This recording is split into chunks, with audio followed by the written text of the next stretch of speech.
Yo, welcome back to Fighting with Friends. It's your boy, brother Guy, back again, and we are doing our preview of UFC Fight Night, De Ridder versus Allen. This will be live Sunday, 19th of October at 1 a.m. That will be the main card. The prelims start at 10 p.m., which will be the Saturday night for us South African people. Um, yeah, looking forward to this fight card. We won't be doing a live for this one, unfortunately, but yeah, we're gonna do a preview for you now and also a nice recap of this event. But before I get into the preview, please drop a like, share, and subscribe to our channel. We are growing, and all because of you guys out there that keep hitting the like button and subscribing. Takes us one step closer and closer to the next goal, the next landmark. But okay, as always, let me start at the top of the card where we see Reinier De Ridder, I think it's Reinier De Ridder versus, and I keep saying Reinier because of all the American accents that we get in on, or the US accents that we get on the UFC broadcasts. Reinier, but it's Reinier De Ridder. And yeah, he's taken on Brendan Allen, who, if I'm not mistaken, wasn't supposed to get scheduled in this fight. There was supposed to be someone else that was fighting Reinier De Ridder. But okay, doesn't matter. Here we are. I think it's a very good fight. I think it's a very good matchup. Because I think Brendan Allen is still very young, 29 years old. I think there's something in there. Sometimes you can see him lose fights because he gets into his head. Honestly, whenever I watch Allen lose, it's like he gave up. He gave up. I mean, and it's a bit disappointing because he's such a talented fighter, like top class kind of fighter. When he's on and he's confident, he's a hard guy to beat. He's a very hard guy to beat. But when he gets into his head, I suppose you can say that for any fighter really. But I mean, for Allen, it's quite noticeable that when he gets into his head, he doesn't seem to push through those tough moments. Let me give you some statistics on these fighters before I give you my X's and O's. RDR, 35 years old, number 4, ranked middleweight in the UFC. His record is 21 wins, 2 losses, 0 no contests. It's funny because that 2 losses came to one fighter only. 5 wins by KO, 13 wins by sub, 11 first round finishes. He's on a 4-fight win streak in the UFC. He beat Robert Whittaker by split decision in his last fight. Good fight though, back and forth between the two of them, and I think he deserved to put himself in this position right now. Brendan Allen, who was arguably on his way up, had a bit of a a back step in terms of how his career was going, but now he's back. Right? He fought against his rival in Marvin Vettori and beat him, and I think that has sort of spurred on the confidence to go. Listen, let me actually make a run at this division. He's 29 years old, like I mentioned earlier. His ranking is number 9 in the middleweight division. His record is 25 wins, 7 losses, 0 no contests. He's got 5 wins by KO, 14 wins by sub, 11 first round finishes, and he beat Marvin Vettori by unanimous decision in his last fight. So what you get here is a pretty well-rounded athletes, um, similar records, similar finishing rate, very similar style, if you will. But I do think RDR is a little bit more technical than Brendan Allen. Brendan Allen has got that dog-like mentality where, like I was saying earlier, when he's on and he's got that confidence, he believes he's untouchable. He believes that he won't lose, right? And again, a lot of fighters are like that. But sometimes really top class fighters, for example, like Marab, isn't afraid to admit when he thinks his opponent has got attributes that can beat him. Right? He will say, listen, like when you spoke about Cody Sandhagen, you were saying he's fast, he's tall, he strikes really well, he's got very good grappling, he can KO me at any moment. So I'm gonna have to be on in this fight. I feel like fighters that speak like that are so humble that they're actually hard to beat. Right? If you think about fighters that are quite respectable to their opponents, they are very hard to beat, tough guys to beat. Um, but in this fight, yeah, I think the momentum is in my opinion, is on RDR side. He's on a massive winning streak since coming into the UFC, and putting people away. Like he's getting finishes, he's getting submissions, he's doing really, really well. Now, what are the key things for Brendan Allen to actually win this fight? Honestly speaking, I think he has to go out there and strike with RDR. I think if he chooses to wrestle with him, I think that's gonna be a little bit to his demise and might cause him to lose the fight. Purely because even though Brendan Allen is a fantastic grappler, we see Brendan Allen, he's very comfortable when he has top game with that side control, north south, full mount, off guard, full guard. No matter what the top position is, when he's on top, Brendan Allen looks like he's just in his field, right? He just looks so comfortable. He looks like he's not going to be deterred from all of that. But then when you put Brendan Allen on his back or you make him defend takedowns, he does not look very comfortable. If you think about the fight when he fought against Fluffy Anthony Hernandez, just think about that performance. Like I know Fluffy beat him before. I know Fluffy's a very good fighter. Oh yeah, that was the guy that RDR was supposed to fight, right? It was supposed to be Fluffy Hernandez. Now he's got Brendan Allen. If you look at Allen when he fought against Fluffy, both fights, he was on top for a moment. He looked comfortable, but when he noticed that Fluffy was able to grapple back and reverse the positions and actually put the game on to Brendan Allen, Allen didn't have an answer. He didn't have an answer, but more importantly, the look in his eyes in those fights when he was on bottom was signs of like, I don't know what the fuck to do. I don't want to fight this fight anymore. Let me out of here, right? Because when you watch Brendan Allen when he fought against Marvin Vettori, Allen looked like he wasn't going to lose any of those rounds. He looked like no matter where the fight was going to go, he was going to win that fight. Whether we're going to clinch, grapple, strike, you are not going to beat me. The look in his eyes in that fight was a man that showcased that no matter what happened, even if a meteor must hit Earth right now, I'm going to beat you. Right? That's the Allen when he's super confident. His game plan depends a lot on his offensive grappling. Even though you're striking a lot in that Marvin Vettori fight, I think he wanted to prove a point in that fight. But first and foremost, Allen's most of his game plans in a lot of his fights is, put the pressure, take you down. Once I'm on the ground, I'm gonna ground and pound you. You're gonna give me one of your arms, and I'm gonna tap you out, right? Um, I don't know if he can do it against RDR, to be honest with you. Firstly, RDR is a massive middleweight. He's a pretty big dude. He even spoke about it. He comes in at 205, but then on fight night he's like 219 almost. Right? He's a pretty big dude. Even Drickus, the former champion, spoke about it, and he was like, RDR is coming into the organization. People are overlooking him because he comes from one, but people forget that this guy is a serial winner. Like he was a double weight champion, right? Multiple jiu-jitsu tournaments that he's taken down. High pedigree of grappling. I mean, people. If you haven't watched this guy outside of UFC, go watch his tape of his career when he was in one. Go watch his grappling tournaments. This guy is fucking high level. And I've seen him fight. I've seen a lot of his fights. And I think in terms of the full array of what they have in terms of their arsenal, I think RDR has got more. I really do think he's got more. When it comes to striking, that's kind of 50-50. I think Brendan Allen's aggression can put RDR on the back foot. RDR's got okay kickboxing. His Dutch kickboxing is okay. Good knees. I've seen him in fights with knees, but primarily what he does is he works his way into the clinch. And when he gets into the clinch, it's like people don't know how to deal with he'll deal with his judo. And then when he gets you down to the ground, now it's jiu-jitsu. And he's got so many different submissions that he can apply on fights that I don't think Brendan Allen would be able to deal with. So that's what I'm saying. If the fight can stay standing, which I think Allen can do, I think he can keep it on the fight. He can keep it on the feet for a while. He can win, so he can bag some rounds here. But Fluffy was able to take Allen down at will, right? And I think RDR's grappling is like Fluffy's, but more polished, like a little bit more polished than Fluffy's. And I think RDR will be able to get the fight.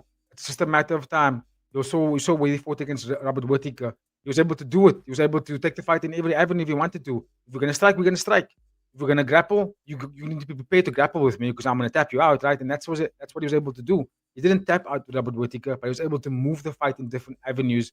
Granted, I think Whittaker actually put up a fucking great fight and arguably could have won it because you can make a strong argument for Whittaker to win that fight. But I think what was more impressive for not just for me, but for I think for the UFC fan base who hasn't really seen Reinier De Ridder, what he showcased in that fight was this guy is here to stay. He's a top 5 contender, and he can fight the fight. He can fight wherever you want to go, whether it's grappling, whether it's Muay Thai, whether it's kickboxing, whether it's clinching, judo, jiu-jitsu. This guy is prepared to go all the way with you. I don't know if Allen is prepared to go all the way. So I'm gonna go Reinier De Ridder for the win. I think he's gonna get the job done by a unanimous decision, most likely. If he doesn't get it by unanimous decision, I think he can get the fight by like a third or fourth round submission. But I think it's going to be a hectic fight. I think Allen's going to go hard the first couple of rounds, maybe round one and round two. But I think from round three onwards, I think RDR is going to start taking over the fight. And you're going to start seeing the experience. You're going to see the experience and you're going to see the level of fight IQ.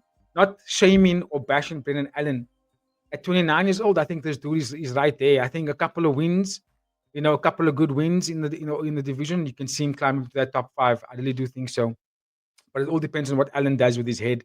Because like I said in the beginning, whenever you see Allen lose, it's because he beat himself up first. That's just what it comes down to in me, in my opinion, because I do think he's a top talented fighter. But in this one, I think RDR gets him, especially because especially because it wasn't supposed to be Brendan Allen, right? It was supposed to be um, Anthony Fluffy, but now we've got Allen, and yeah, I think RDR is going to get him and make a statement win and make an argument for why he should be the next guy in line.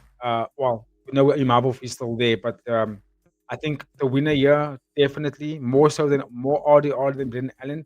The winner here becomes undeniable. You know what I mean? He's already in the top four fight win streak in the top four since he entered the organization. I think if RDR beats another ranked opponent like Brendan Allen, it's like, well, then he moves himself that much closer to the title fight. He might even get someone like a Trikus Du Plessis next, right? If he doesn't get the title fight, which I think he's probably gonna go to Imavov. He's probably gonna get Khamzat Chimaev next, and then that leaves the rest of the division, right? So who would Trikus Du Plessis have to fight? He's not gonna get Khamzat next. Who would he have to fight next to then ensure that he gets the next title shot? Or the odds is the guy. I know this Caio Baralho, but he just took a 5-round beating against Imavov. I think odd wins here. He gets DDP next, and that's what we're gonna see in 2026, early 2026. Big fight. Let me know your thoughts on that one, please, ladies and gentlemen, in the comments while I move on to the co-main event.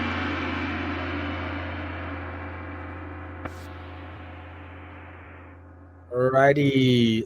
Bear with me. It's not going to be a very long preview because I'm not doing the entire fight card, just some of the fights on the main card, and then some like mentions for the prelims that you can look out for in terms of which I think would actually be good fights. All right. So main event, we have Kevin Holland taking on Mike Malott. I think he's goes by like the Canadian Superman or something like that. Give you some numbers on this fight. Kevin Holland, 32 years old. His ranking at the moment is 15 in the welterweight division. Record, pardon me. His overall record stands at 28 wins, 14 losses, 0 no contests, 14 wins by KO, 9 wins by sub, 13 first round finishes. He lost to Daniel Rodriguez by unanimous decision in his last fight. Like, I didn't even know how he still lost that fight. But anyway, Mike Malott, 33 years old. His record is 12 wins, 2 losses, 1 no contest, 5 wins by KO, 6 wins by sub, 9 first round finishes, and he's on a 2-fight win streak. He beat Radke by second round KO in his last fight. So what do we have here? I think we have a very good matchup in terms of the bottom feeders of the welterweight division. Kevin Holland has been up and down.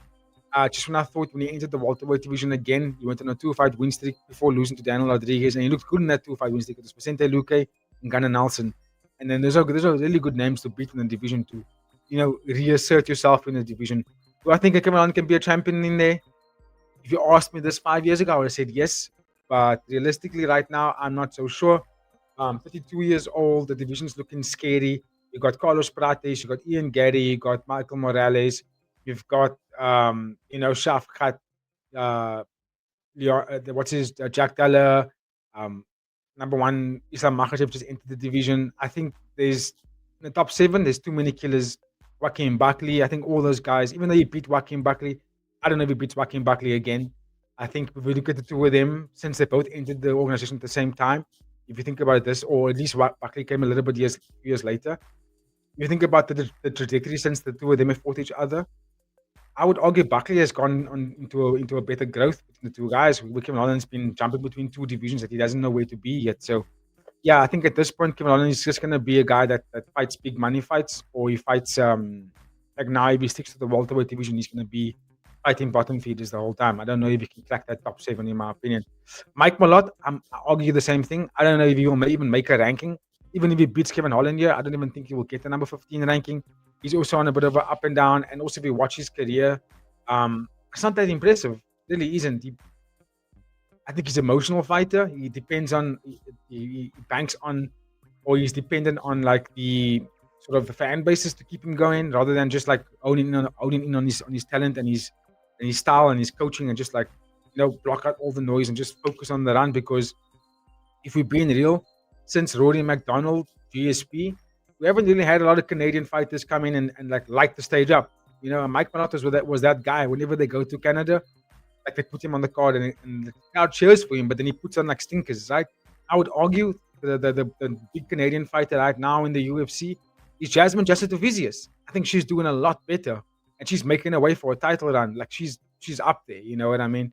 But anyway, in this fight,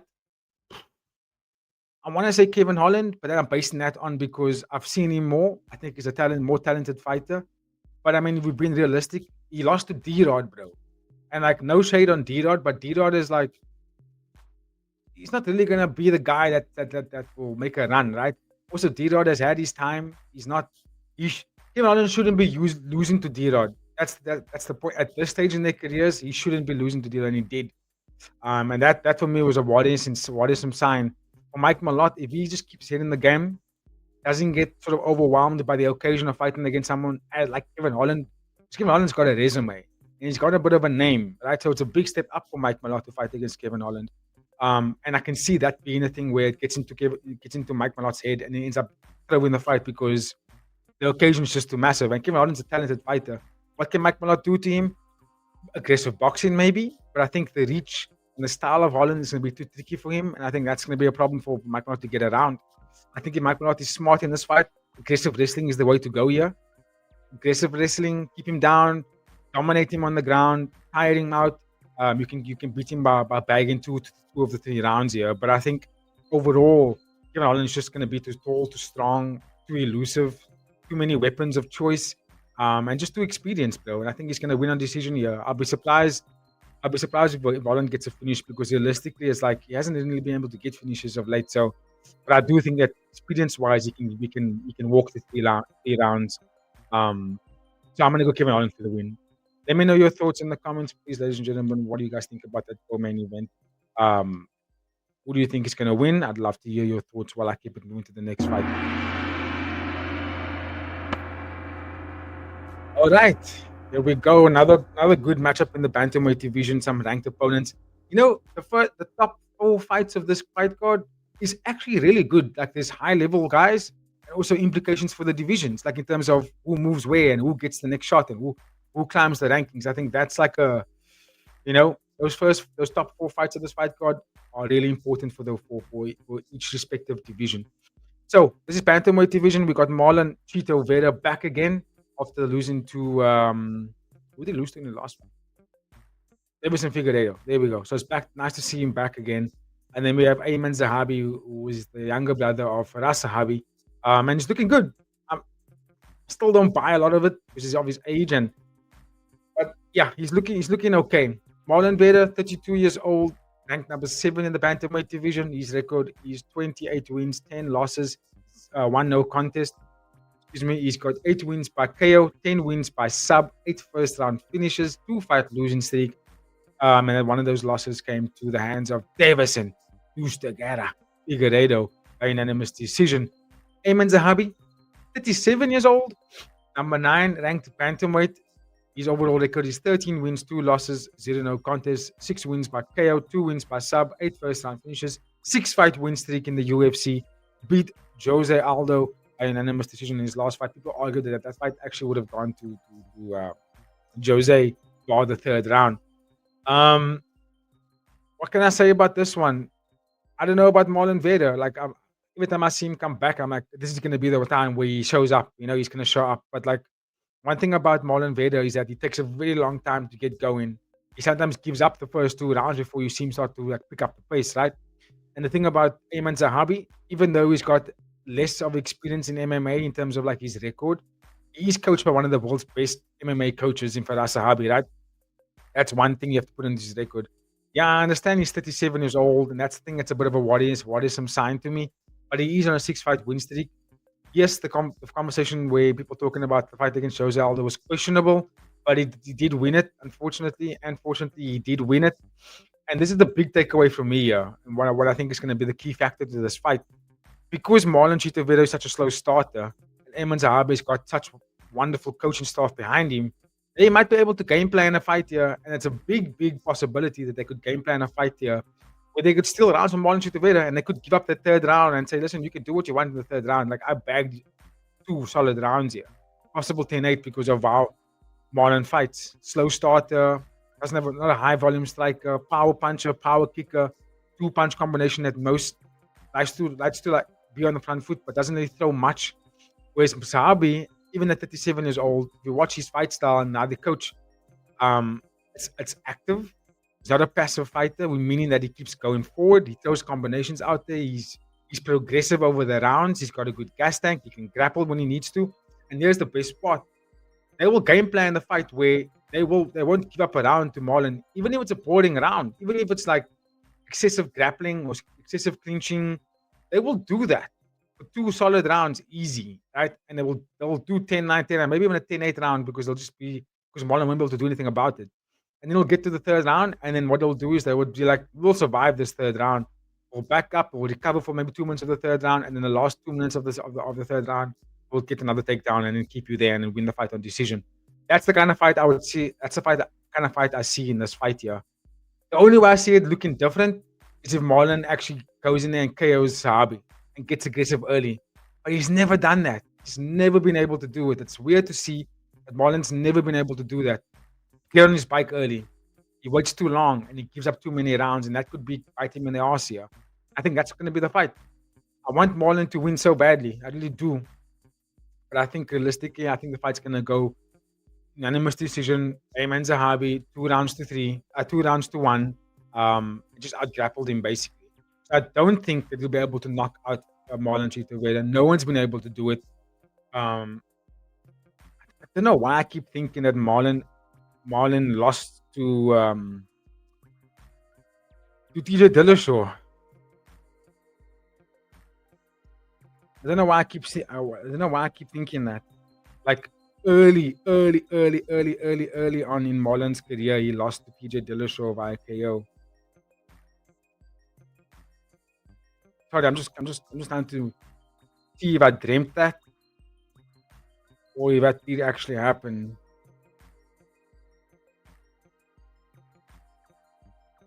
Just bear with me quickly, guys. Davy Grant. So he didn't fight TJ Dillashaw. Okay. No, then I didn't. I messed it up with someone else. But anyway, so he's never been finished in that way. He's been beaten up by Sugar Sean, and he still hasn't been able to be KO'd in that fight, which is mad. So yeah, I don't see Ayman Zahabi doing that, but I do see Ayman Zahabi winning the fight by using a lot of grappling, a lot of clinching, winding down the clock, and some strikes on the ground, strikes in the clinch, and then that win the fight because you can't deny that, right? So that's how I see it happening. If you got a different opinion, know where that comment section is. Let your boy know who gets the job done there. Right. Up next, we have women's flyweight title implications here. We have Manon Fior taking on Jasmine Jasudavicius. And yeah, this is women's flyweight. I can't wait for this one, actually. I think this is going to be a banger of a fight, to be honest with you, because both women are go-getters. They both have to be on the front foot, high level, high pace, good grappling with both of them. Give me some numbers. I'll give you some numbers before I give you my X's and O's. Manon Fior, 35 years old, ranked number 2 in the flyweight division, women's flyweight division. Also ranked number 4 pound for pound women's fighter in the UFC. Her record currently stands at 12 wins, 2 losses, 0 no contest. She's got 8 wins by KO, 5 wins by by decision, 8 first round finishes, and she lost to Valentina Bullet Shevchenko by unanimous decision in the last fight. The GOAT. She is the GOAT. Other than the Lioness, Amanda Nunes. Next to her, I would say Valentina Shevchenko. Jasmine Jasudavicius is 36 years old. To my surprise, I thought she was younger than that. She's ranked number 5 in the women's flyweight division. Her record currently stands at 14 wins, 3 losses, 0 no contest. She's got 2 wins by KO, 4 wins by sub, and she's got 3 first round finishes, 5-fight win streak, beating Jessica Andrade by first round submission in the last fight. So yeah, so what do we have here? We have 2 stunning, powerful on the rise, also on the rise, but like I'd say Jasmine's on the rise, but Manon is like she's there. She's right there, guys. She's like elite of the women's flyweight division. And I think she's gonna be a bit of a problem for Jasmine. I think for Jasmine, if she gets through Manon Fiorot, she can make an argument to fight against, Weili that's entering the division now. She could fight against Valentina Shevchenko because I think Manon Ferro is of that caliber of like a step one, just one step below champion, just one step below. And I rated that high. She's got powerful striking. She's dominant. She's strong. She's tall. She's got amazing takedown defense. Obviously, when she lost to Valentina Shevchenko, it was a complete shout out. But I mean, it's Valentina. Let's be real. Valentina is a different breed. But Jasmine's got that similar dog-like mentality where it's like I'm gonna put my head down and I'm gonna go in there and fight my heart out. Good striking, but what's more impressive about her is her grappling is really, really powerful. Pardon me. Her grappling is extremely powerful, and not only is it powerful, but it's relentless. She can take you down. She can pass mount. She can pass guard. She can get into submission games, and that's what you get out of her. Her striking is okay. It's not like devastating, but it's really good enough to keep her in the fight, back people up, and get those takedowns. Right. I don't know if she can able to do that. This is going to be at one fight. Since I've been watching Jasmine Davicius, this is the one fight where I think she might come up short. Um, just because I think Manon Fido poses threats that can stifle her game plan. Manon Fido's got really good takedown defense. She's taller and she's stronger. Even though it's marked at 5'7", 5'7", realistically, I think Manon Fido is the fighter that knows how to use the range a little bit better than Jasmine. Jasmine can win this fight, but she's gonna have to be so relentless and so aggressive, and assert dominance with that grappling. In terms of like we've seen our Marab fights when he fought against Piotr Jan, which I'll talk about a little bit later. Um, what Marab did in that fight was he didn't give Piotr Jan a single chance to get into a striking rhythm. Right? Even if Marab he shot almost 50 takedowns in that fight, right? It barely landed any of them, right? He landed like I think 6 or 7 of those takedowns of so many shots. But even though he didn't land it, it forced Piotr Jan to defend, right? So I think Jasmine in this fight, I would have to do the same thing, where you might not get the takedown, but as long as you shoot in on her, as long as you keeping her hands and her legs occupied to defend the takedown, you win in the fight, right? You win in the fight. You can strike with her, which Jasmine can do, and then take her down, and strike again and take her down, and keep doing that. Do it over 2 rounds, if you will. Just don't get KO'd in the third round, and then you win the fight, basically. And I think that's what she can do. She can be a wet blanket here. Easy in Canada. It's a home crowd advantage. I think she'll be fired up for this fight. And I think she's got a good chance to win in the fight here. But I'm gonna go logically with Manon Fido. Just because I find her to be more potent in a lot of the avenues here. And I think she's more aggressive than Jasmine. So I'm gonna go Manon Fido because I think she's overall the better fighter. But as like an underdog situation, I want Jasmine to win. But yeah, I'm gonna put Manon Fido. Even when we put the parlay together for this, I'm gonna go Manon Fido regardless. But let me know your thoughts in the comments, ladies and gentlemen. I wouldn't be upset whoever wins here. In fact, I'd be more happy if Jasmine wins. I feel like it would be nice to add new breed to the top five. Um, she's in the top five, but I mean like to challenge for the title, especially because we're gonna get a new champion for this division. No, that's the strawweight division. Sorry, we'll get a new champion for the flyweight division. Excuse me, for the throwers division. But I think it will be a new fighter to enter to compete against the likes of um, Valentina Shevchenko. But give me your thoughts while I move on to like some other mentions on this fight card. Okay, Cody Gibson taking on Corey Quilling. I don't know anything about this dude. Cody Gibson, he's like the bit of a has-been kind of guy. I expect him to win this fight, but he's been a bit of a downer of late. So yeah, I wouldn't count on a team to win this fight regardless. Kyle Nelson was taking on Matt Favola. Throwback fight here, in my opinion. A bit of the old guard here. Neither guy is really like at the best of times of late. But I expect Kyle Nelson to win because he's at home. Matt Favola had a bit of an unfortunate loss in his last fight, but I mean he's still very much a steamroller. He's aggressive, he's got good wrestling, but I think Kyle Nelson will be smart enough to stay away from that and get the job done over 3 rounds. Charles Jourdain taking on Davy Grant. This should be a fun fight. This should be a very fun fight. I think Charles Jourdain is a fun guy, fun fighter to watch. Good striking, okay wrestling, but I think Davy Grant has got so much experience that he's a tricky guy to get around. And his last couple of performances, he fought against younger guys and he's able to school them. So we could see that happening here again with David Grant with experience gets him over the 3 rounds. Bruno Silva taking on Young Song Park. Fun flyweight fight. This is gonna be a banger. I think someone might go to sleep here. I think Yu Song Park is a fun new addition, and he's a vibrant young fighter. Bruno Silva is a top level striker, but I think he might get caught here by the overall game of Yu Song Park. Don't know anything about Danny Barlow.